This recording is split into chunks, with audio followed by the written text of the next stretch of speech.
안녕하세요.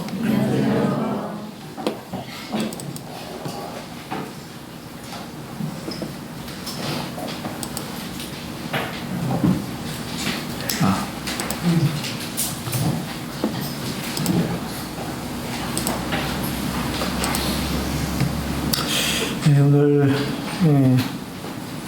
기독교 신화의 기초 마지막 시간인 것 같습니다. 다음에 원래 더 있는데요. 다음에 텀이 되면 좀 그때 좀 하도록 하고요. 이게 기초라고 하는 것이 사실 교리를 말하는 거예요. 우리가 믿는 교리, 근간을 사실은 알아야지 우리가 정확한 신앙의 바른 신앙들을 가질 수가 있기 때문에 그런 부분들을 좀 생각하면서 오늘 마지막으로는 주 예수 그리스도라고 하는 주제로 말씀을 좀 교제하는 시간을 좀 갖겠습니다. 가장 예수님에 대해서 가장 많은 공격을 받는 것이 사실은 신성이에요. 예수님이 하나님 되심에 대한 그런 부분들이 이단들이 가장 공격하는 그런 부분입니다. 이단 사상들 몇 가지 좀 살펴보면요. 이 말고도 한 10가지 정도가 있어요. 좀 어려운. 근데 성도님들이 그런 부분까지는 아실 필요 없을 것 같아서 좀 쉬운 부분들만 좀 뽑았습니다. 대표적인 게 아리우스주의라고 하는 건데요.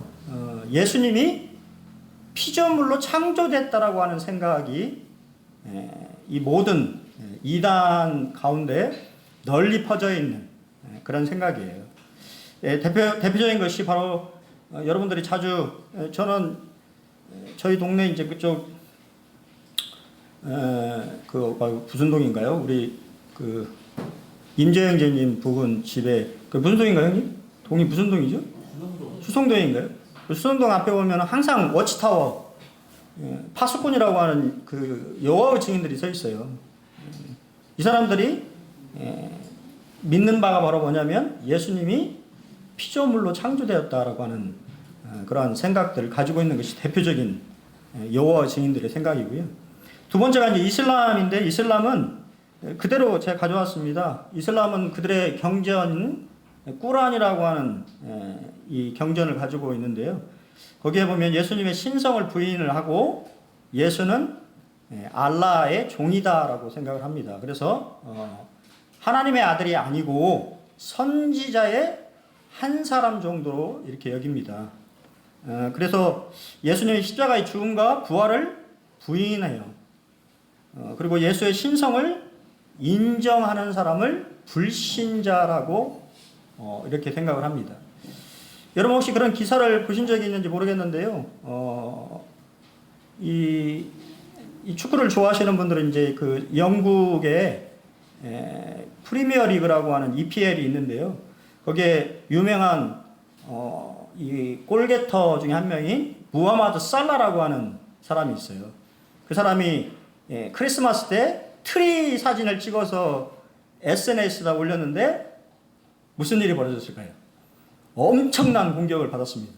왜냐하면 무하마드 살라는 이집트 사람이고 이슬람 교도거든요. 그래서 무슬림들이 트리살 성탄절 예수 탄생에 대한 그런 것을 올렸다고 해서 SNS에 엄청난 공격을 받았다고 하는 기사를 본 적이 있습니다. 그렇게 이슬람 사람들은 예수님의 어떤 신성을 부정합니다. 세 번째는 통일교인데요. 통일교도 마찬가지로 예수 그리스도가 불완전한 자, 실패한 사람이다라고 이렇게 보고 있고요. 신성을 부인하고 피조물로 창조되었다라고 그렇게 믿고 삼위일체를 부정합니다. 예수는 그래서 실제적으로 영적인 구원만을 가져왔기 때문에 육적 타락을 구원할 재림주인 문선명을 믿어야 된다고 주장하는 것이 그러니까 참 아버지, 어머니 그런 식의 가정을 중시하면서 이야기하는 것이 통일교회고 마찬가지로 통일교 또한 예수님의 신성을 부인하지. 신천지도 마찬가지예요. 신천지도 예수는 육신을 입고 오신 하나님이 아니라 성령이 인간 육체에 그냥 임한 하나님의 아들의 역할을 할 뿐이었다. 하나님이 아니고 성령의 그런 덧입편을 받아서 아들 역할을 한 것뿐이다라고 그렇게 가르치고, 예수를 믿음으로 구원을 얻는 것이 아니라 사도 요한적 사명자, 보혜사, 누군지 아시겠죠? 보혜사. 이만희가 보혜사, 성령. 그래서 자신에게 깨달음을 얻어야만이 구원을 받을 수 있다라고 이야기를 하는 것입니다. 그리고 다섯 번째는 이제 몰몬교예요. 몰몬교 교도들 혹시 만난 적 있는데요. 이제 그들은 아주 좀 다릅니다. 예수를 그냥 우리의 맏형. 그래서 예수의 신성을 부인하고 그리스도의 성령 잉태를 부인하고 육체적 탄생으로 아담이 아버지라고 가르칩니다. 그리고 예수는 다처가였다라고. 우리가 잘 아는 것처럼 몰몬교 교도들은 다처주의잖아요. 이 아내들이 여러 명이 있는 경우가 몰몬교도들인데요. 이제 그게 예수가 다처가였기 때문에 여러 여인들, 성경에 여러 여인들이 등장하잖아요.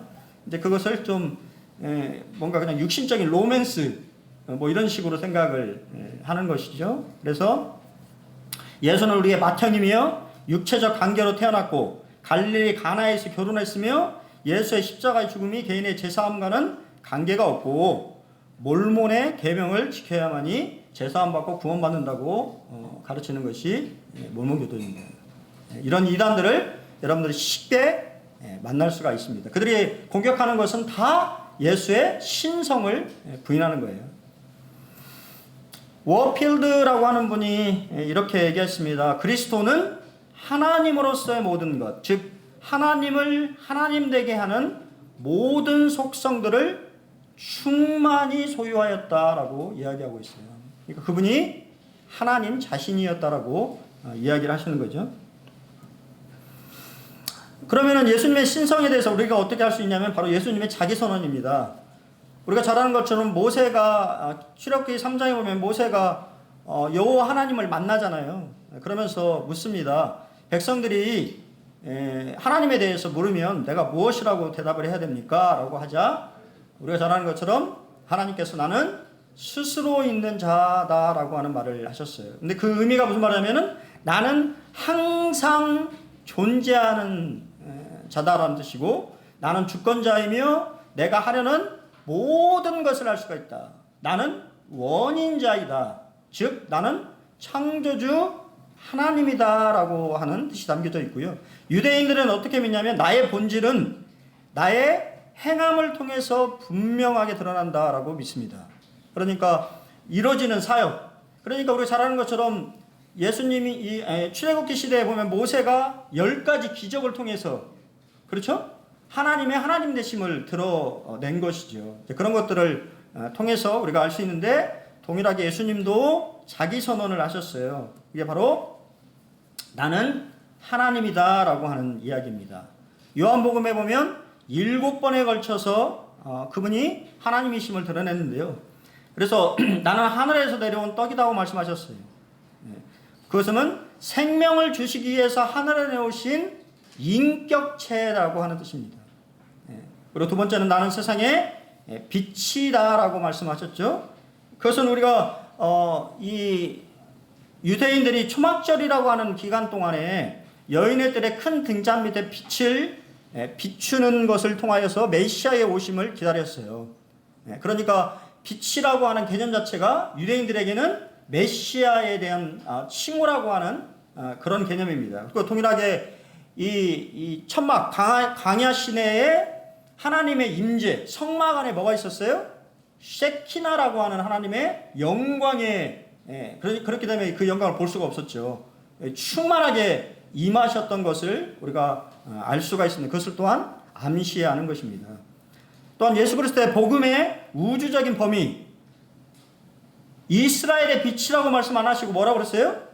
세상의 빛이시다라고 말씀하시면서 그분의 복음이 전 우주적인 그런 것임을 말하고 있습니다. 그리고 나는 양의 문이라고 말씀하셔서 그분만이 유일한 구원의 길이다라고 하는 것을 말씀하시고 하나님과 바른 관계에 들어갈 수 있는 유일한 문이다라고 하는 것을 그분 스스로가 말씀하셨어요. 네 번째, 나는 선한 목자라고 말씀하셨습니다. 구약에서 목자라고 하는 개념은 메시아와 여호와 하나님의 일컬어지는 호칭을 말하는 것입니다. 우리가 잘 아는 것처럼 선한 목자로서 예수님 십자가에서 자기 자신의 생명을 내어주셨어요. 그것이 바로 시편 22편에 담겨져 있고요. 또 큰 목자로서 양들, 우리들을 1년 동안 돌봐주셨습니다. 그것이 바로 시편 23편의 이야기예요. 그리고 마지막으로 목자장으로서 우리를 위해서 영광 중에 다시 오실 것이다라고 약속하셨어요. 그 시편 24편입니다. 그래서 시편 22편 과거, 시편 23편 현재, 시편 24편은 미래의 그런 그리스도의 모습, 목자로서의 모습을 우리에게 예언적으로 보여주고 있는 그림이고요. 다섯 번째는 나는 부활이요 생명이라고 말씀하셨는데 누구에게 이 말을 하셨죠? 마르다에게 하셨어요. 마르다는 현재의 부활을 믿고 있는 것이 아니고 미래의 부활을 믿고 있었어요. 마지막 날에는 내 오라비 나사로가 살아날 것을 내가 믿습니다 라고 말하니까 나는 부활이요 생명이다 하고 말씀하셨어요. 그게 무슨 말이에요? 저 미래에 말하고 있는 것이 아니고 바로 지금 내가 부활이고 생명이라고 말씀하신 것입니다. 여러분 그 사실 믿습니까? 여러분 바로 지금 예수님은 부활이시요 생명이 되시는 거예요. 여러분이 오늘 이 시간 죽어도 여러분에게 부활의 생명이 있는 것입니다. 우리는 늘 영혼을 의식하며 언제를 살아야 돼요? 현재를 살아가야 되는 것입니다. 여섯 번째, 나는 길이요 진리요 생명이라고 말씀하셨어요. 우리는 길을 잃어버렸으나 그리스도는 길이시며 우리는 무지하였으나 그리스도는 진리이시며 우리는 영적으로 죽어 있었으나 그리스도는 생명이십니다.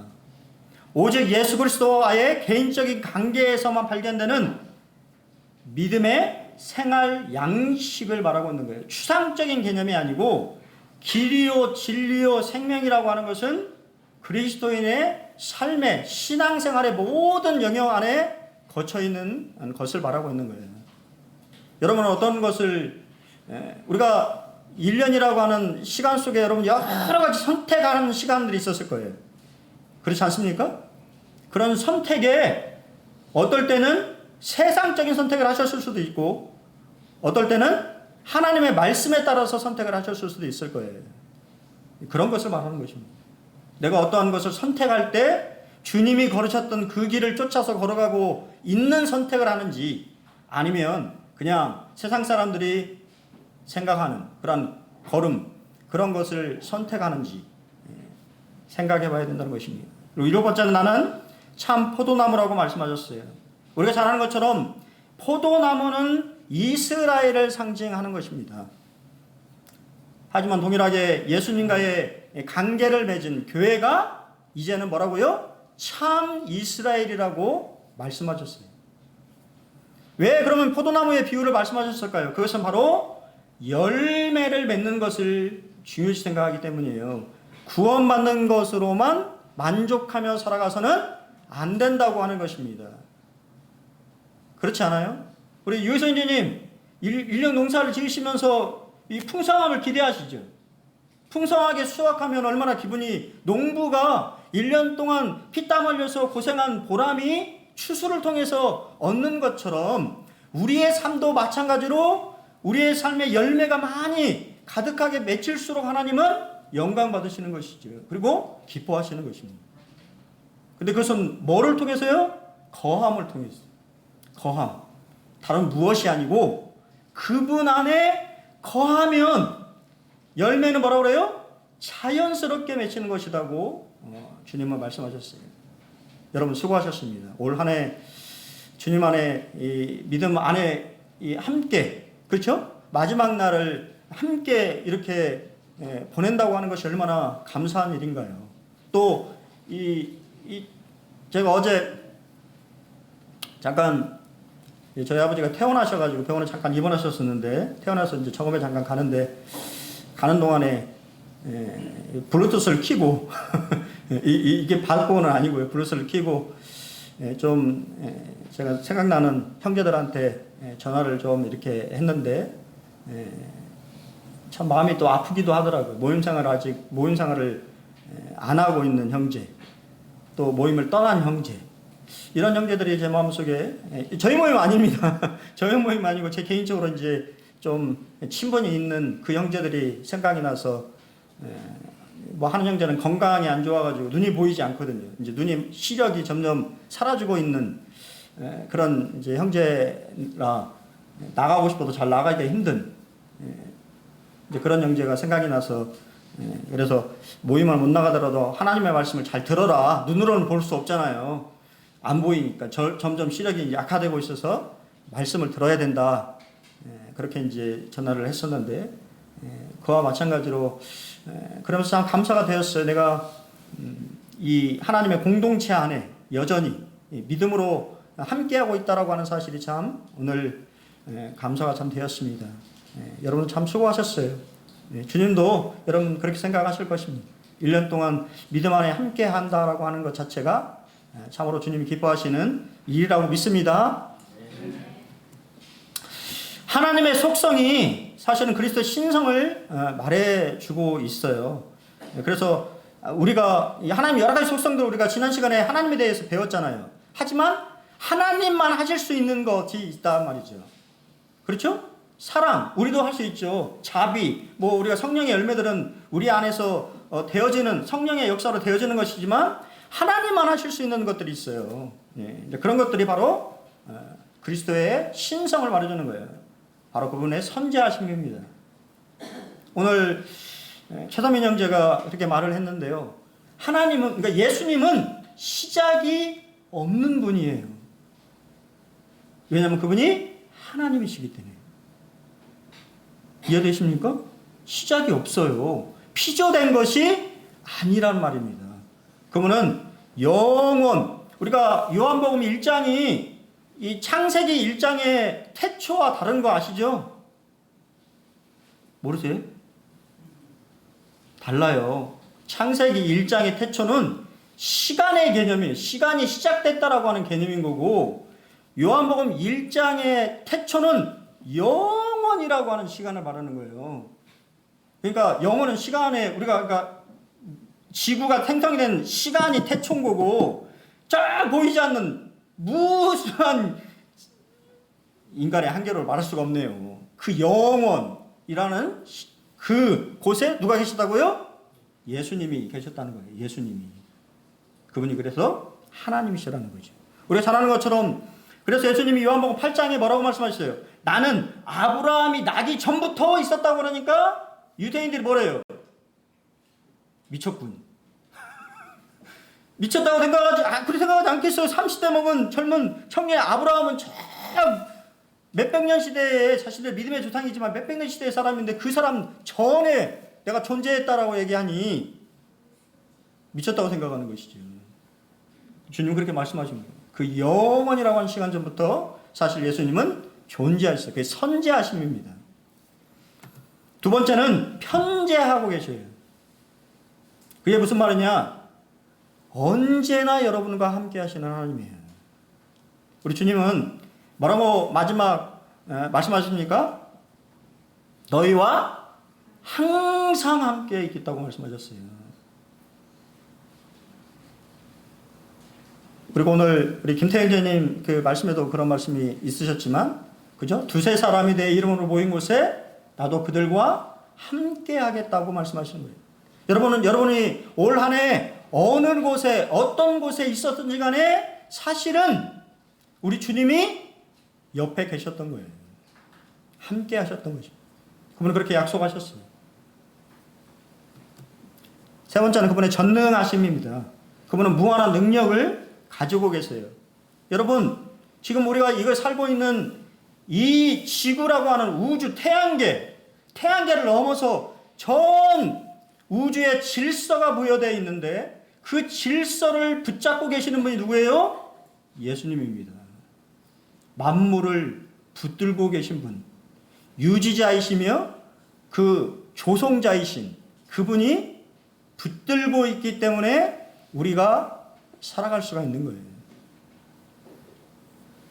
또한 그분은 우리가 잘 아는 것처럼 사망과 음부의 열쇠를 가지신 분입니다. 생사여탈권을 가지고 계신 분이에요. 여러분의 뭐라고요? 여러분의 생사여탈권을 가지고 계신 분이에요.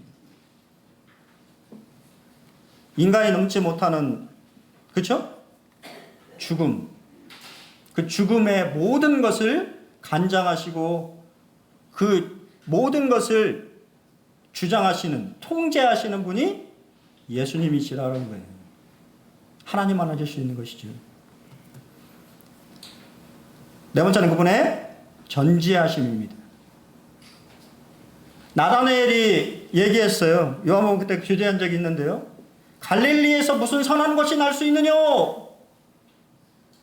갈릴리는 뭐예요? 갈릴리 안 가봤지? 갈릴리 안 가보신 분들 제 프로필 사진에 보면 갈릴리 배경으로 찍은 이 사진이 있어요. 그게 갈릴리예요. 갈릴리에 일 모을 때 찍은 것입니다. 아름답습니다. 갈릴리. 근데 갈릴리는 이방인의 땅입니다. 이방인의 땅. 원래 예수님께 가셨을 때 이방인들이 거하던, 그렇죠? 그래서 유태인들이 생각하기를 갈릴리는 뭐라고 생각하는 거예요? 우리 요즘 옛날에 생각해보면 옛날에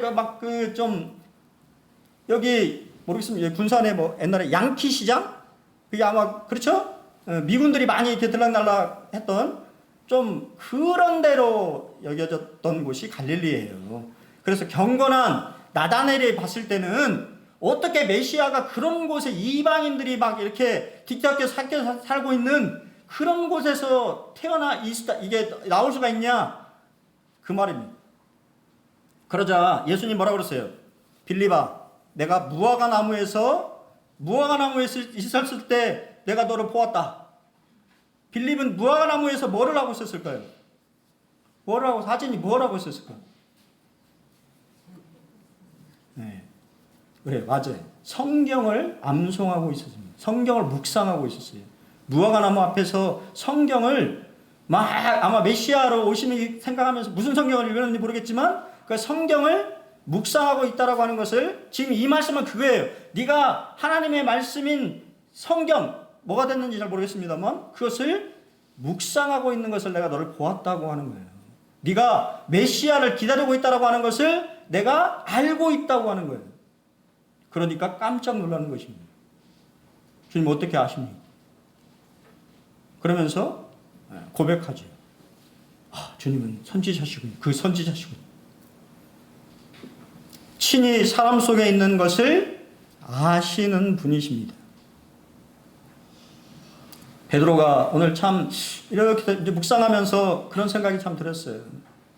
베드로가 할 수 있는 말, 주님 모든 것을 아시잖아요. 그러니 제 마음도 아시죠. 제가 주님 조금이나마 좀 사랑하는 것.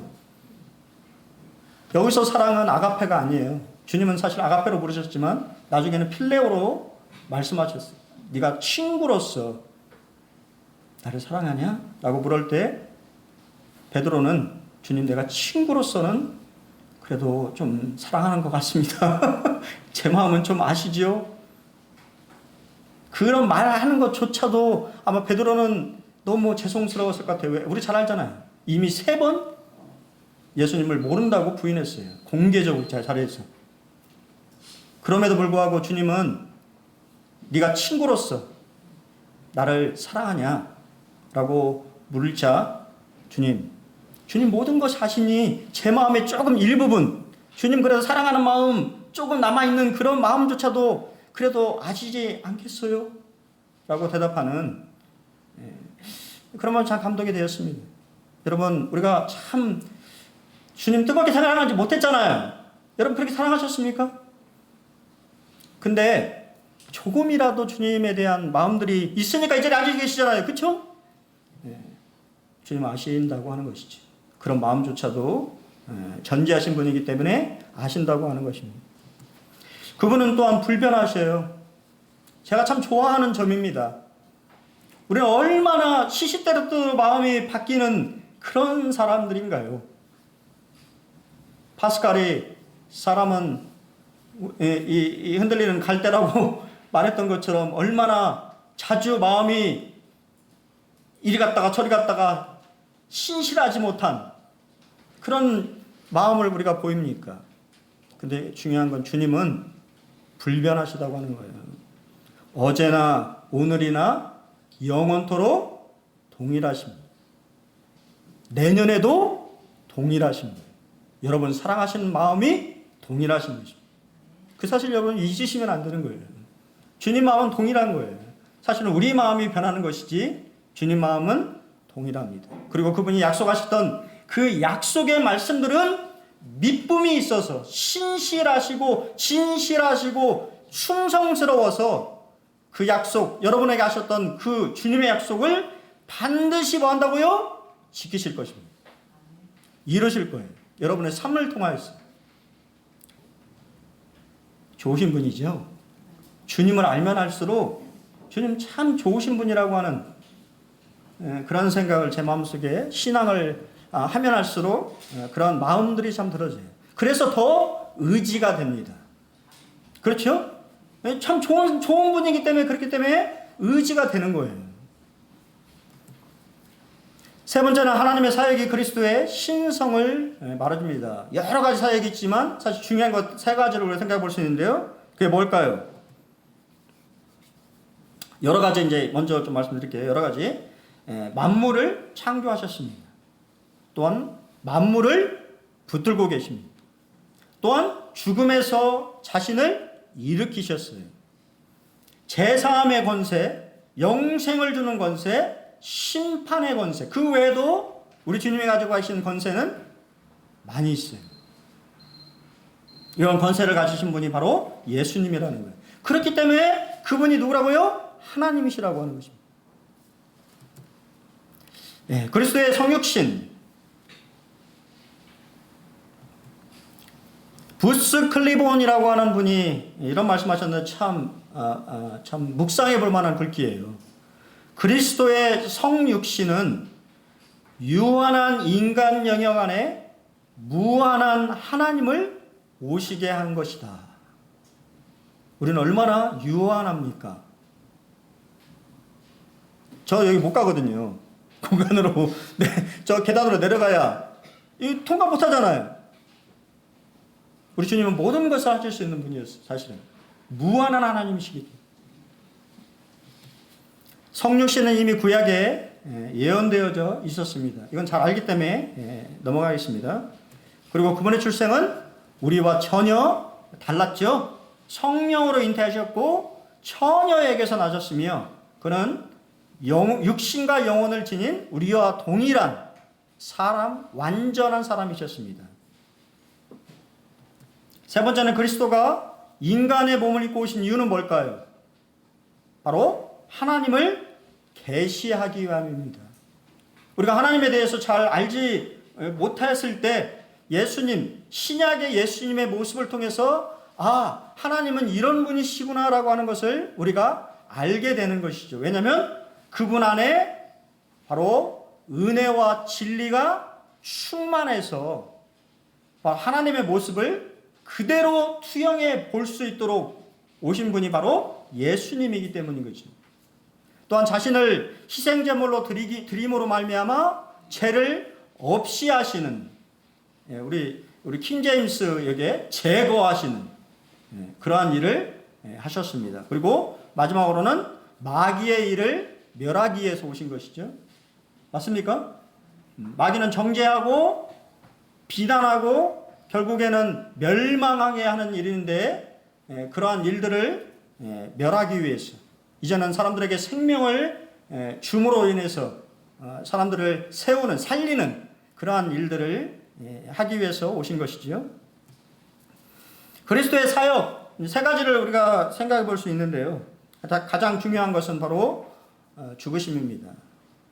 여러 것들을 좀 이렇게 생각해 봤는데요. 그래도 우리 한국 분이 좀 생각이 났어요. 윤동주 시인, 하늘과 바람과 별과 시라고 하는 시집에 십자가라고 하는 시가 있는데 그 부분에 발췌를 해서 마지막 부분에 보면 괴로웠던 사나이 행복한 예수 그리스도에게처럼 십자가가 허락된다면 모가지를 들이우고 꽃처럼 피어나는 피를 어두워가는 하늘 밑에 조용히 흘리겠습니다. 그 또한 일제 이 앞전기죠. 일제 통치기에 얼마나 괴로웠을까요? 하지만 기꺼이 예수님처럼 자기 자신의 이 십자가라고 하는 것이 주어진다면 자기도 기꺼이 희생하겠다고 그의 시에 이렇게 기록을 하고 있어요. 그리고 잘한 것처럼 윤동주 시인은 이른 나이에 죽음을 맞이했다고 하는 것을 우리가 알고 있습니다. 그분의 죽으심이죠. 그분의 죽으심으로 구원을 우리가 받았어요. 그분의 죽으심으로 하나님의 영원한 뜻이 이루어졌습니다. 그분의 죽으심으로 구약 성경의 예언이 성취되었습니다. 그분의 죽으심으로 우리가 구원받았어요. 그분의 죽으심은 자신의 죄 때문에 죽은 것이 아니라 우리의 죄와 허물 때문에 죽으신 대신 죽으심입니다. 또한 그분의 죽으심은 하나님의 공의를 완전히 충족하며 만족해 하는 죽으심이었어요. 그렇기 때문에 더 이상 죄사함의 문제에 대해서 다른 것이 필요합니까? 안 필요합니까? 필요치 않은 거예요. 왜냐하면 하나님이 만족하셨기 때문입니다. 오스왈드 챔버스라고 하는 분이 이렇게 얘기했습니다. 죽음은 우리에게 생명을 주시는 하나님의 즐거운 길이다. 기독교는 항상 역설적이죠. 죽음이 즐거운 길, 그래 다르잖아요. 그렇지 않습니까? 세상 사람들이 장례식장에 지금도 가보세요. 장례식장에 그냥 세상 사람들의 이 죽음은 슬픔만 가득하지만 우리 그리스도인의 죽음, 그렇죠? 소천이라고 말하는 장례식장을 참여해보면 가족들은 슬픔이 있고 이별의 아픔이 있지만 그럼에도 전반적인 분위기는 기쁨이에요. 그분이 주님의 품에 안겼다라고 하는 기쁨. 주님이 가셨던 그 길을 이제 갔다라고 하는 그것을 믿으십니까? 바로 부활하심이에요. 그분의 부활은 예언 성취와 십자가 구속의 완성이셨습니다. 또한 그분의 부활이 있었기 때문에 그분은 하늘에서의 중보 사역이 가능케 되어졌어요. 또한 그분의 부활은 실제며 증인이 뭐라고요? 차고 넘쳐요. 저 팔레스타인 중동 지역에서 법정 증인은 두세 명입니다. 두세 명만 증인으로서도 그것이 법적인 효력이 있는데 예수님은 부활하신 후에 최소 10번 이상 나타나셨고 500여 형제에 한 번에 보이신 적도 있다라고 하는 것이에요. 얼마나 많은 사람들이 예수님의 부활을 살아나신 그분을 봤다라고 하는 증언들이 쏟아집니다. 또한 그분의 부활은 기독교 신앙의 중대한 진리예요. 만약 부활이 없다면 우리의 신앙도 없는 것입니다. 이 자리에 제가 지금 서서 여러분들에게 그분의 죽으심, 부활하심 이런 것에 대해 설명할 필요가 없는 거예요. 우리에게 부활이 있기 때문에 우리가 그분의 말씀에 따라 순종하기를 원하는 것이지요. 그분의 부활은 그분이 바로 하나님의 아들과 메시아 되심을 증명하는 것이었습니다. 또 그분의 부활은 누구의 부활? 우리의 부활의 증거예요. 우리 또한 부활할 것입니다. 첫째 부활에 참여하는 자가 복이 있다고 말씀하셨어요. 또한 그분의 부활은 우리의 섬김에 영향을 미칩니다. 부활에 대해서 정말 확고한 신앙의 그러한 것들을 가지고 있다라고 하면 여러분의 섬김이 다를 거예요. 왜냐하면 수고가 헛되지 않을 것이기 때문이에요. 오늘 우리 이동현 형제가 우리 그 청년학생방이죠? 네, 청년학생방에 고린도서 15장 이 말씀을 올렸더라고요. 견실하고 흔들리지 말며 주의 일에 더욱 열심을 내라고. 왜냐하면 헛되지 않을 거기 때문에. 수고가 헛되지 않을 것입니다. 여러분이 주와 복음을 위하여서 또 이 교회와 또 성도들을 위하여서 헌신한 그런 모든 수고가 뭐라고요? 헛되지 않을 것입니다. 반드시 그분이 보상하신다고 약속하셨어요. 왜냐하면 그분의 죽으심과 부활하심과 승천하심이 그 증거예요. 세 번째는 그분의 승천하심입니다. 승천은 지상사역의 종료를 의미해요. 또한 승천은 지상사역이 뭐했다? 성공했다라고 하는 거예요. 성공. 그분의 사역이 성공적이었다라는 거예요. 또한 승천은 그분의 영광을 다시 찾음을 의미합니다. 또한 그분이 승천하심으로써 아버지께서는 그분을 어떻게 하셨어요? 모든 이름 위에 가장 뛰어난 이름을 부여하셨어요. 그리고 그분에게 모든 생사여탈권, 심판권, 모든 권세를 이양하셨어요. 그것이 바로 뭐라고요? 우리의 본복이라고 하는 거예요.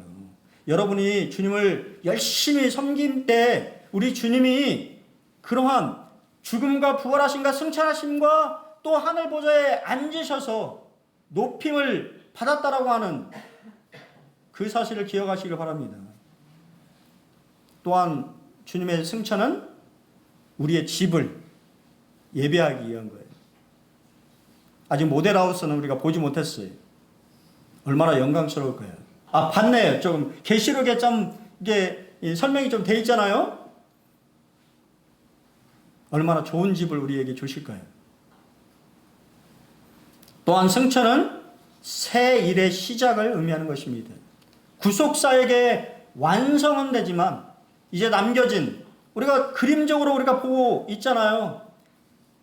제자들이 그렇죠? 제자들 먼저 갈릴리 바다에 보내시고 예수님은 저 산에서 기도하셨다라고 하는 우리 그림.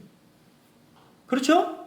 그리고 제자들은 폭풍 후에 갇혀서 괴로워하고 힘들어하고 있었을 때 우리 주님은 저 마치편 산 위에서 제자들을 향하여서 기도하셨다는 것.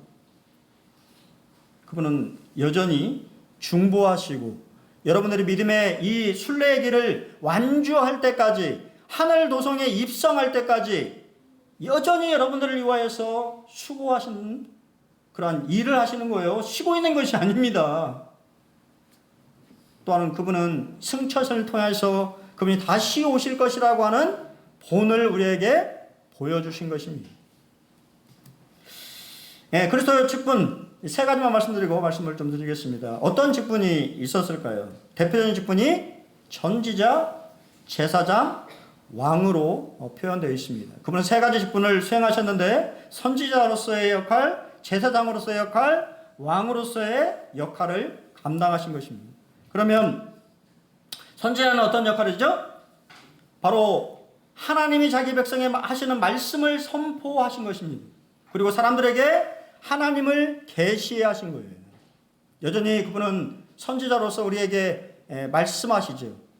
예수의 영을 성령님을 통하여서 우리에게 말씀하십니다. 그리고 그 말씀을 깨닫게 하십니다. 사도행전 3장 22절 23절을 보면 모세가 말하되 주 하나님 너희를 위하여 너희 형제 가운데 나 같은 선지자 하나를 세울 것이니 너희가 무엇이든지 그의 모든 말을 들을 것이라. 누구든지 그 선지자의 말을 듣지 아니하는 자는 백성 중에서 멸망받으리라. 우리 예수님이 여러분에게 하신 모든 말씀을 들으셔야 된다. 그것을 계시하고 있는 것입니다. 구약의 만나와 생명이 되신 예수님을 좀 비교해 보면 만나는 밤에 하늘로부터 임했습니다. 예수님은 세상이 어두움 가운데 가득 찼을 때 하늘로부터 오셨어요. 만나는 이슬 위에 내렸지만 그분은 성령의 잉태하심으로 우리에게 오셨어요. 만나는 작고 흰글고 둥글고 희었습니다. 예수님은 겸손하시고 영원하시고 순결하신 모습을 우리에게 보여주셨어요. 만나는 맛이 달았어요. 믿는 자들에게 뭐라고요? 믿는 자들에게 달콤하신 거예요. 믿지 않는 자들에게는 예수가 별 의미가 없어요. 먹어도 의미가 없습니다. 구원받은 사람에게만 예수님의 말씀이 달고 오묘한 거예요. 다른 어떠한 맛집보다도 맛있는 것입니다. 믿으세요? 요즘 맛집 투어 많이 하시는데 이 맛집 투어를 이 성경으로 하셔야 되는 거예요.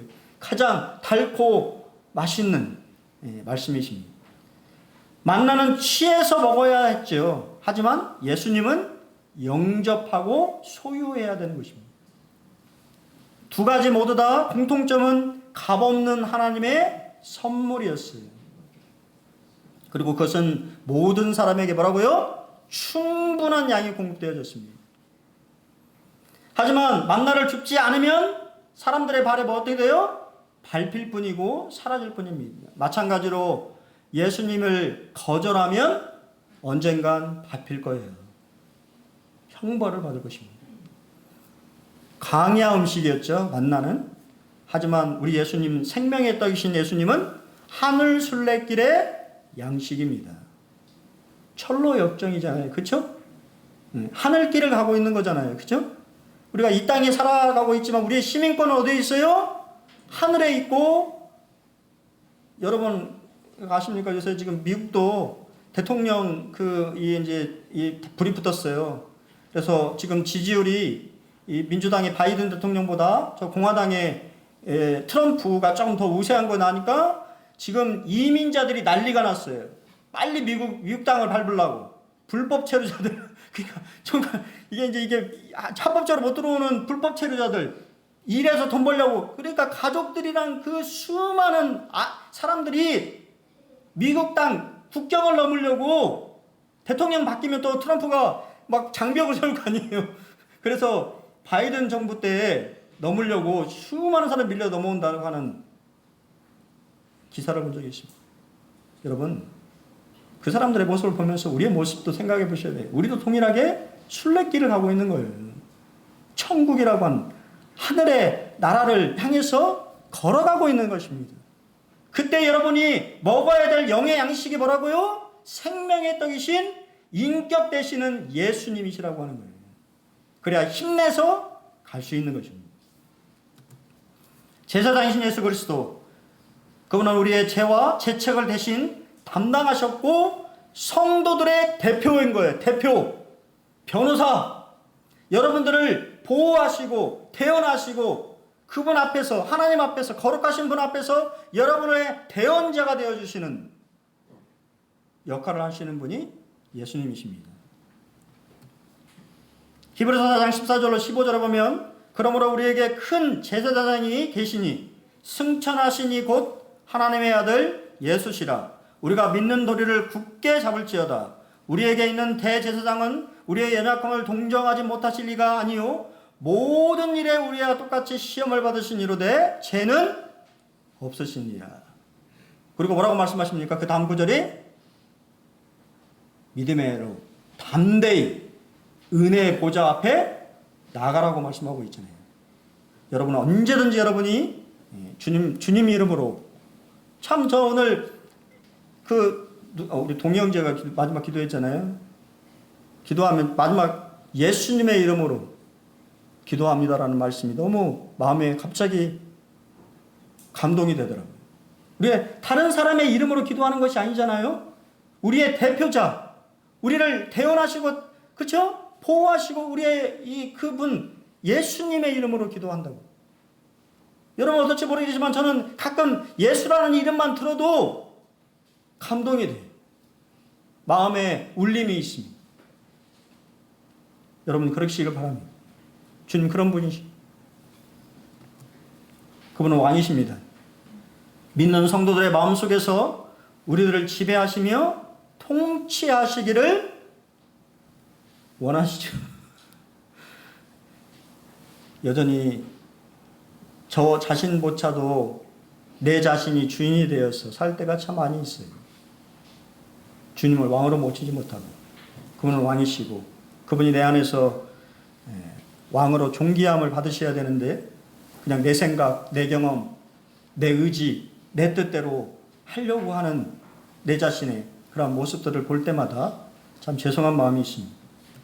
주님은 만왕의 왕이시며 만주의 주가 되십니다. 그분은 하늘과 땅의 모든 권세를 가지고 계신 분입니다. 만민을 다스리는 권세를 갖고 또한 모든 무릎이 예수의 이름에 꿇릴 것입니다. 왜냐하면 그분이 만왕의 왕이시며 만주의 주가 되시기 때문에. 어린 양은 만주의 주시오 만왕의 왕이시므로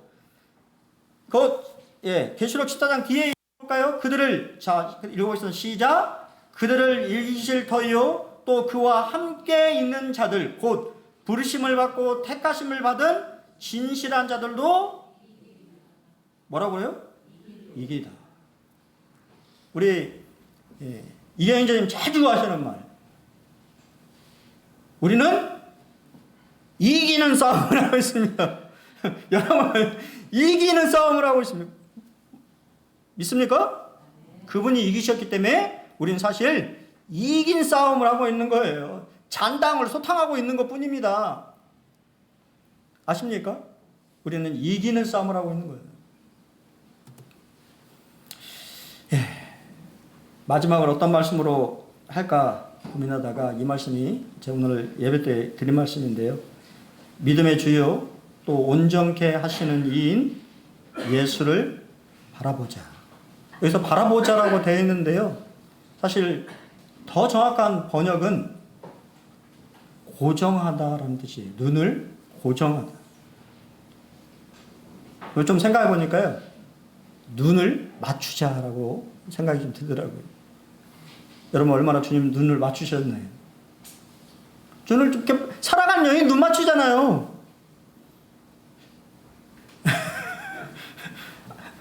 하진이 그렇지? 엄마 사랑하니까 자주 눈 맞춰서 얘기해줘. 네? 눈 맞춤만 해도 이렇게 마음을 아는 것처럼 우리 주님이 얘들아 나랑 좀 눈 좀 맞추자 라고 말씀하시는 것 같아. 다른 데 보지 말고 우리 요즘에 그거 아시죠? 사람 젊은 우리 MZ 세대들 만나면 눈을 맞추는 게 아니라 이거 하고 있는 거 아십니까? 밑에만 보고 있어요. 핸드폰은 서로 만났는데 서로 핸드폰을 하고 있어요. 눈을 마주쳐야 되는데 뭔가 이상한 세대가 돼버렸어요. 올 한 해 우리가 얼마나 주님을 눈을 맞추셨는지 모르겠습니다만 다른 거 뭐 이렇게 봤었겠죠. 힐끗힐끗 보기도 하고 다른 데 보기도 하고 내년에는 올해보다는 조금 더 주님을 눈 맞춰 줍시다. 그러면 좋겠습니다. 그분이 믿음의 주님이시고 여러분을 온전케 해주시는 분이기 때문에 좀 더 눈 맞춤 해주시면 좋을 것 같습니다. 마지막으로 빌리그레함의 한 이야기를 드리고 말씀을 마치겠습니다. 같이 한번 읽어보겠습니다. 같이 시작. 기독교는 그저 주일에 교회 가는 것이 아니다. 매일 24시간을 예수 그리스도와 함께 사는 것이다. 아멘. 주님과 동행하시는 한 해가 되시기를 바라고 또 올 연말도 오늘 또 이렇게 뭐 세상 사람들 만나고 또 성도들과 함께 송년 그쵸? 마지막 시간들을 함께 할 수 있음에 감사하고 내년에는 더욱 주님과 동행하시는 그런 삶을 사시기를 기도하겠습니다. 감사합니다.